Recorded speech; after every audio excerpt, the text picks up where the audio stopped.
Hey everyone, thanks for checking out Vision of a New Life. My question to you right now is, are you fully persuaded? You see, in the Old Testament, God promised Abraham to be the father of many nations. Even though Abraham was 100 years old and his wife couldn't have kids, she was barren, he still believed in his heart what God's promise was going to happen.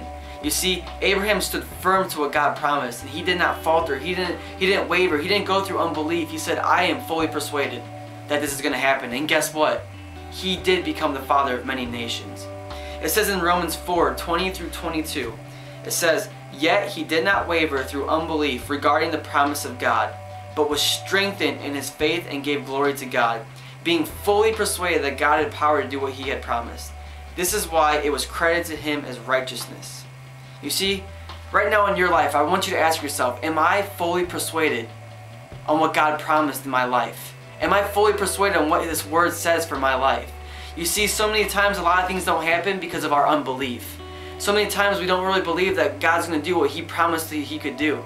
You see, it's so easy sometimes to believe him when all the circumstances are right.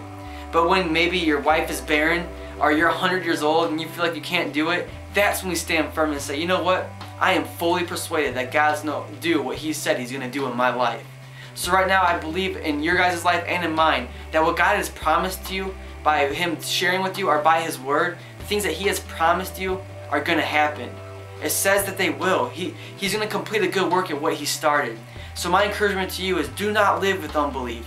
Give that to God. Say, God, I don't want this unbelief anymore. I don't want this doubt. I want to believe and be fully persuaded that what you promised in my life is going to happen. Because if you promised it, it will happen, because you do not lie. It is impossible for you to lie, God. And my encouragement right now is to say, you know what? No more unbelief. Let's live a life fully persuaded to who God is and his promises in our life. Alright? Alright, you guys have an awesome week, and I'll see you next Thursday.